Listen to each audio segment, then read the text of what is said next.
Okay? Should the Fed be independent? Should Congress and the president control what happens in the Fed, or should the Fed be pretty independent? The Federal Reserve governors have 14-year terms. And the idea is that assuming you keep in for your 14-year term, and nobody seems to do that anymore, just nobody seems to do that anymore. But assuming that you stay there for those 14 years, you could actually theoretically serve under 3 or 4 different presidents. And that's the point, right? If President Trump has 3 appointees on the Federal Reserve, as I'm speaking now, if Joe Biden beats Donald Trump and becomes president, are those 3 guys going to feel any obligation to listen to anything that Joe Biden asks them to do? No. Jay Powell comes in he was appointed by Obama. He's still there. Does he necessarily have to do what Trump says or listen to Trump? And there's these arguments about whether they actually are, right? If you watch MSNBC, which you should be doing, watching MSNBC or something like that, watch business stuff every now and then. Those guys think that the Fed actually works for Wall Street, and they'll say it right on TV, right? The commentators on MSNBC, not MSNBC, the CNBC, the business network. They'll actually sit there and say, the Fed works for Wall Street. And Fed's not supposed to work for Wall Street. The Fed's supposed to work for the country, right? So there's these arguments. The President of the United States can only fire the chair of the Fed for cause, and nobody's ever defined what that is. So there's a serious question about whether you could actually fire somebody. Now, why is it this way? Well, when the Fed was founded in 1913, the Secretary of the Treasury was actually the chair of the Fed. So the Fed was a part of the Treasury Department, essentially. That's true from 1913 to 1934. And if you watch the Fed during that time, and you watch the country at that time, the highest inflation in the last 150 years happened during that time. We think, those of us who are old, lived through the 70s, we think the 70s were bad. But there were significantly higher bouts of inflation in those first 20 years that the Fed is there.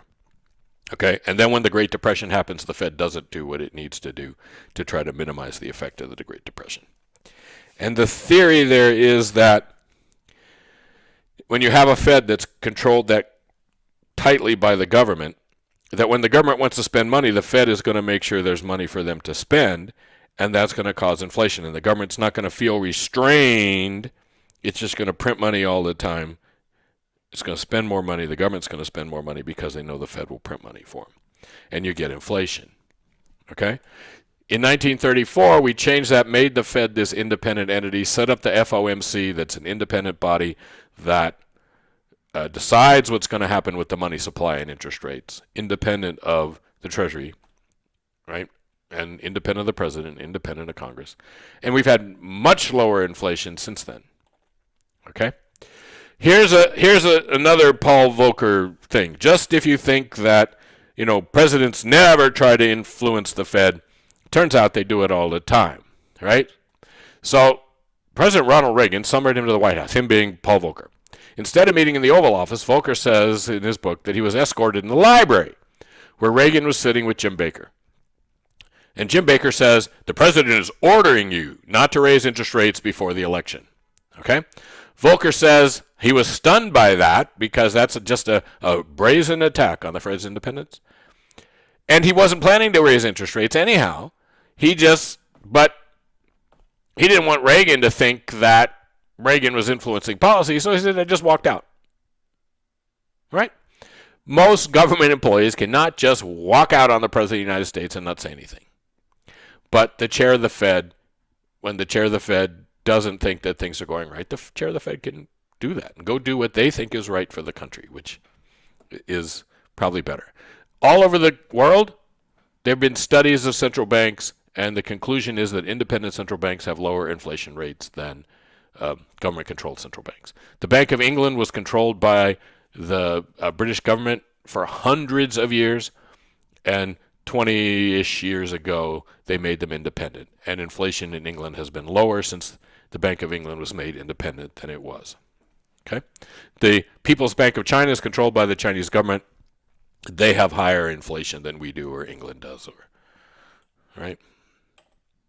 So why might you want some control over the Fed? Well, who sets policy about things like too big to fail? So we have banks that are very big, and people argue that these banks are so big, like Bank of America and Wells Fargo and Citibank and JP Morgan Chase. They're so big, they know the government can't let them fail. Well, if the government can't let you fail, we get what economists call moral hazard. Those banks can do stupid things that make a lot of money for the bank but are bad for the economy because they know the government can't let them fail. Okay? The government can't let them fail. Now, who should set policy about that bank failing or not failing? Okay? So in the financial crisis, the Fed made a lot of those decisions about which banks went and how the banks were taken care of. And there are people in Congress who think Congress, because they're elected, should be the ones who are deciding this bank fails and this bank doesn't. So, again, during the financial crisis, it was decided, the Bush administration decided to let Lehman Brothers fail, and they decided not to make other things fail. The question of who decides when we have these huge financial institutions, who decides what happens to them? Should it be the Fed? Should it be the president? Should it be Congress? Yeah. How do we bail things out? What happens? Who decides those things? Okay? So that's an argument for not having an independent Fed, because an independent Fed can do whatever bailouts it thinks are right, even if Congress and the president didn't think that that was the way to go. Okay? But why have a free Fed? Well, we know that having a free and independent Fed means lower inflation. We know the Fed can respond quicker than Congress. If something's happening, the Fed can respond the day that something happens, and they do sometimes intervene in markets that day or the next day because something's happening. They can respond to things much faster than Congress, and they don't have to go ask. They can just do it if they think we need it done. Okay? And the Fed is far more willing to try new, different things. What we've seen over the last 20 years shows the Fed is innovating. They're not stuck in their ways. They don't worry that, they're going to try something and it might fail, and they do what they think is going to work, and they try things. Okay? And having an independent Fed keeps public confidence in the Fed.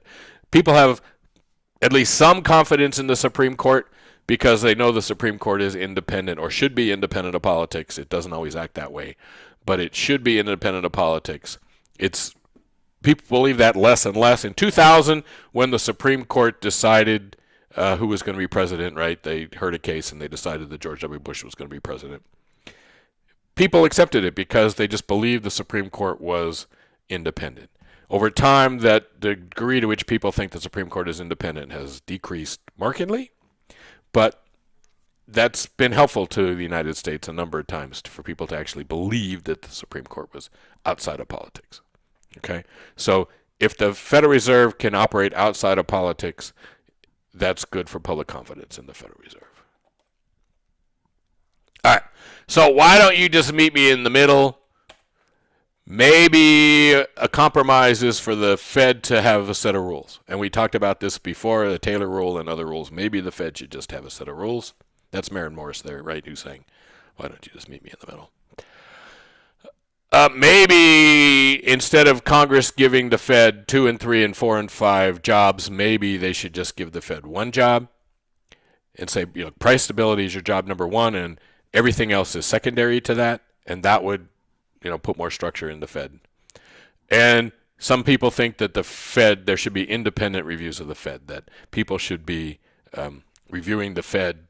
You hear this word audit. The Fed is actually audited every year, but audit their actions as opposed to audit their finances.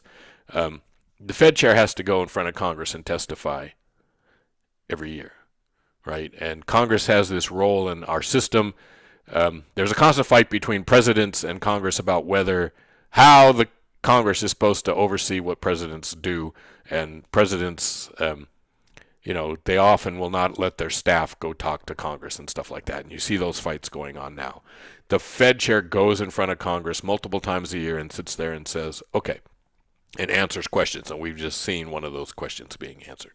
So the Fed chair is publicly having to go have Congress exercise some oversight about what they're doing and make comments about what they're doing and agree or disagree with what they're doing. Okay? But, yeah. All right. Very quickly, let's talk about some international policy aspects here. Exchange rates. We talked about exchange rates before, right? Exchange rates are the price of one money expressed in a different money. So a dollar is 110 yen, which means you can use $1 to buy 110 yen, or you can use 110 yen to buy a dollar. It's the price. Okay? So how does exchange rate relate to prices of things we buy? Let's suppose that there's a car and it costs 3 million yen in Japan. So if you're living in Japan and you buy this car, it costs 3 million yen. What will it cost in the United States? Well, let's suppose that $1 equals 300 yen. What will that car cost in the United States? Well, 3 million yen divided by 300, the exchange rate, is $10,000. So if you bring that 3 million yen car to the United States, it's worth $10,000 in the United States.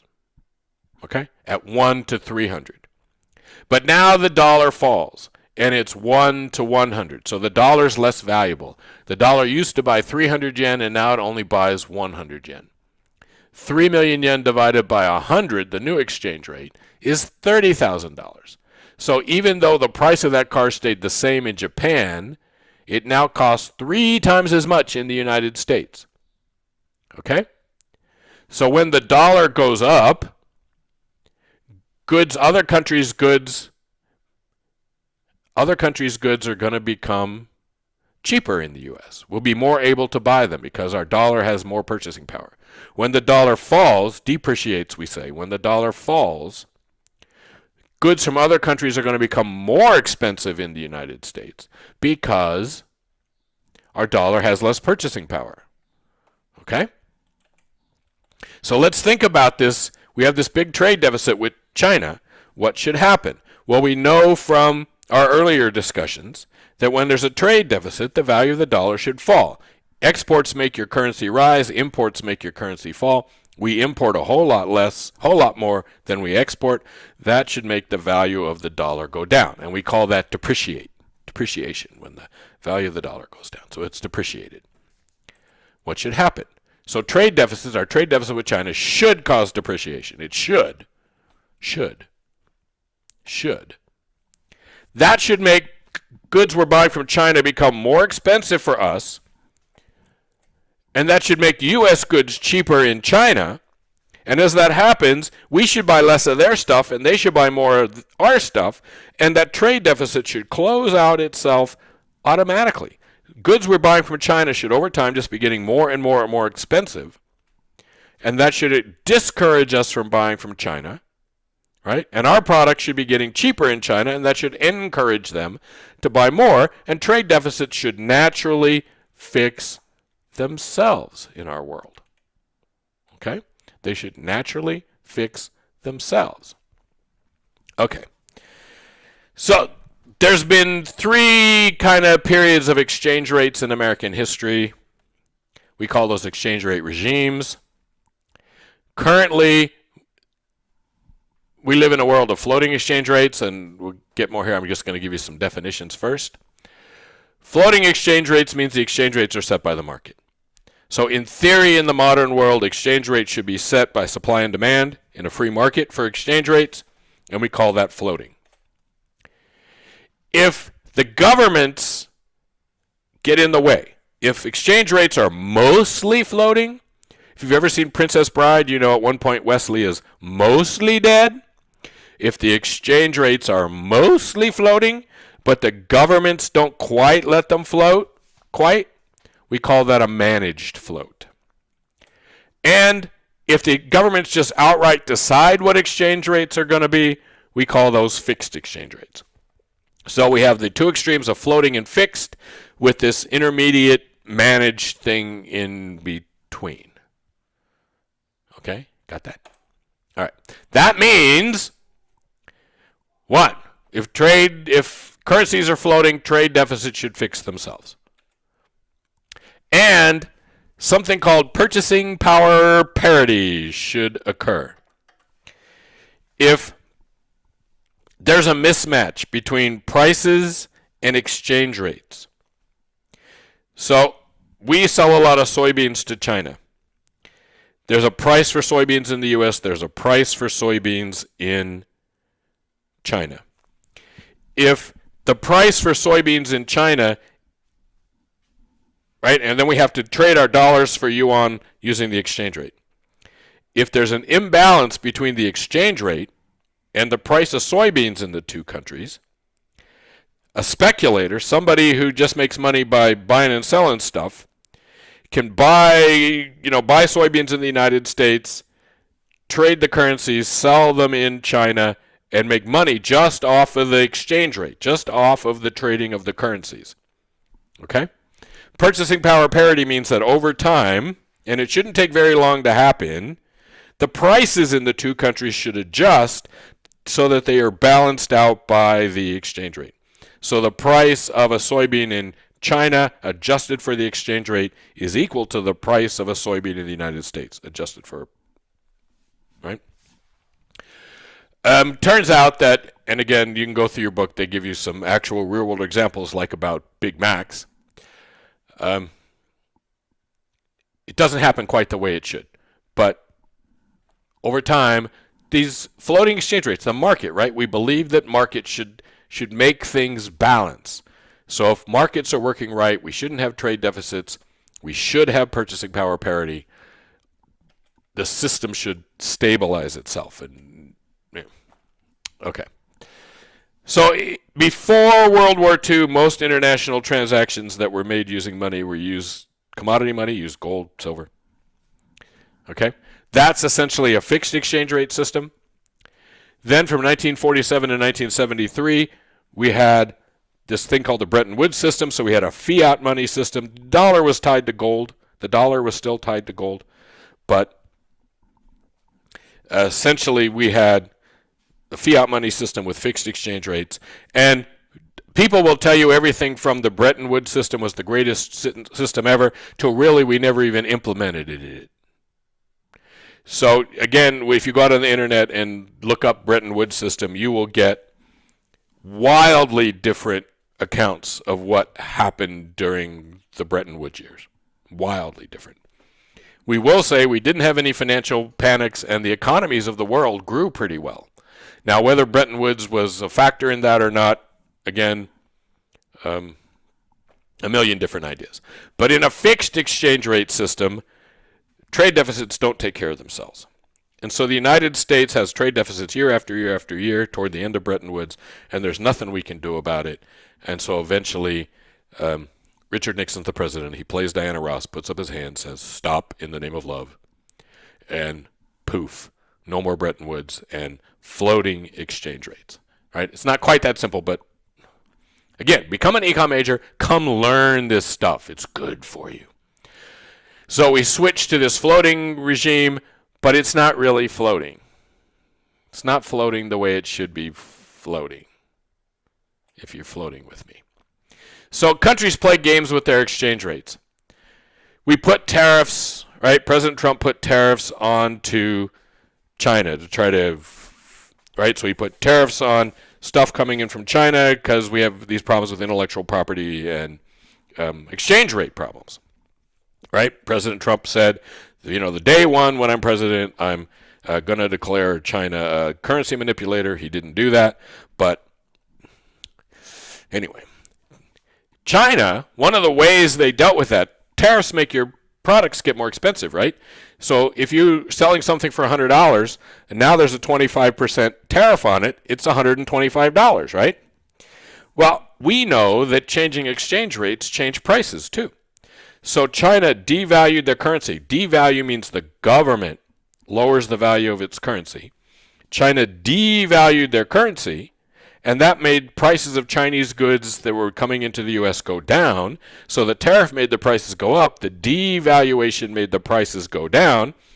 And the effect of that tariff isn't nearly as great as it would otherwise have been, right? We don't notice much of a price change. China also does something called a peg. And a peg means that you essentially fix your currency to another currency. So for a long time, China pegged their currency to the dollar. While the currency was supposed to be floating, China made their currency sit at a particular level. Now they sort of peg it. There's more complex to this, and I won't go through the details, and I'm not sure I believe what China says anyhow. But instead of letting the exchange rate between the U.S. and China float, China pegs the exchange rate. They claim now to a basket of currencies, a whole complicated thing, but nobody's really buying it. What are the consequences here?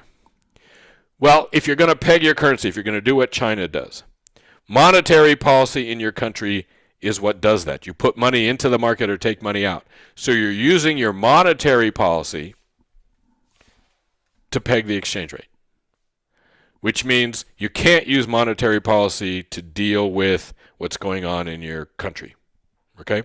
So fiscal policy might get more effective, and monetary policy gets less effective in your country. You're also probably going to end up with inflation. There's always trade-offs, right? If there's nothing else you remember from this class, remember there's always trade-offs and nothing is free. China gets an advantage in the trade markets by pegging U.S. currency. One of the consequences of that is they have higher inflation in their country. Okay? And they have to live with that higher inflation. There's always trade-offs. Always. Oh, I know you're so sad. I know you're sad, but that's the end.